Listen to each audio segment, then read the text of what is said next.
Hey, welcome back. It's time for the Golden Age of DC Comics 365. This is an old book of mine. It's been on my coffee table for going on 2 decades now. What goes well with coffee tables and coffee table books? Some fresh coffee. Oh yeah. Some good stuff.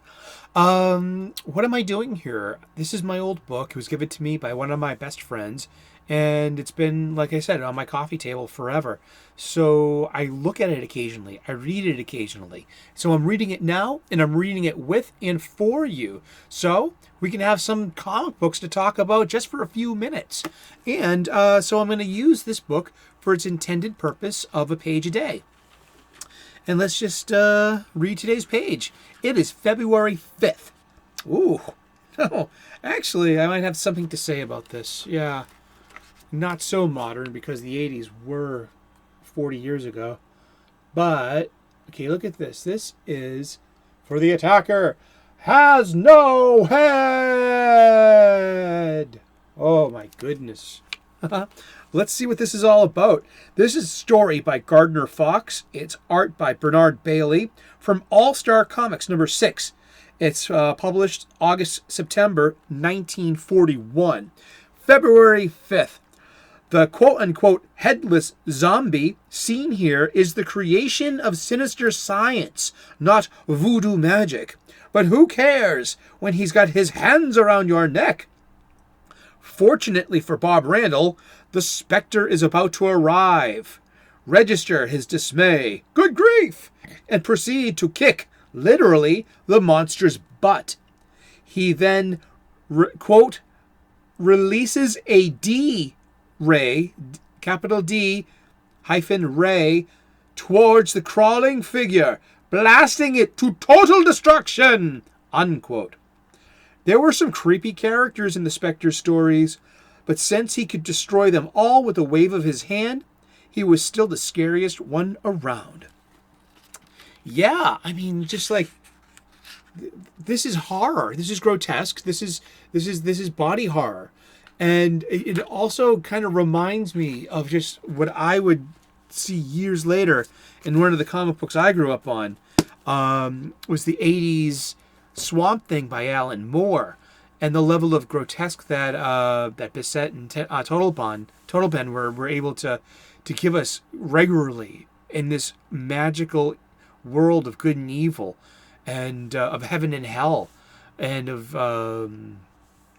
grotesque monsters, such as, and also in the earliest issues of John Constantine Hellblazer over on Vertigo. Yeah, and even in Neil Gaiman's Sandman, just that's the same sense of bizarre and of horror and of grotesque and of body horror, and that's just, there's something just off about this, and that there's just, it's something otherworldly. It's dehumanizing. It's not a robot. It's or maybe it is. The headless zombie of sinister science. I mean, yeah, so that zombie infers that it was once alive. And yeah, it just I just think that's a terrible image in a way. And it befits the tone of Spectre. And later on, Spectre is part of the DC's kind of overpowered magic, mystical, cosmic thing. That, something as big as a concept like that, like Swamp Thing, and what Alan Moore did for Swamp Thing in the 80s. And just all I can see, the first thing when I see this Golden Age page are those Bronze Age stories. And that magnificent, grotesque horror art that conveyed the tone of the story. Because it was sophisticated suspense.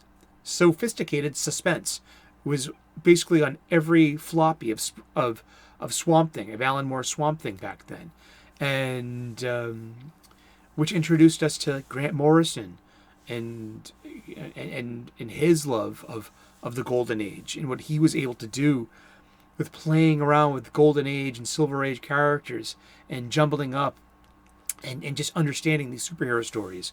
But yeah, thank you so much for tuning in again. We're doing the golden age of DC Comics, 365 days. We're going to be talking about comic books for the rest of the year.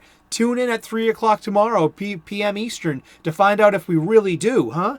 Well, thank you so much. Give me a thumbs up if you like this kind of material. Give me a thumbs down if you didn't. I'm a big lad. I can handle it. Leave a comment in the comment section. Let's continue this conversation about comic books. Cheers.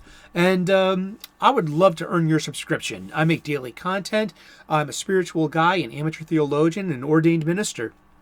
I say let's get spiritual, and we do here on this channel. I'm also a professional chef. I want to share with you some restaurant-level cooking hacks so you can make nutritious, delicious, and beautiful food in your home to break bread with your family. So yeah, give me a subscribe. I would love to be part of your YouTube day.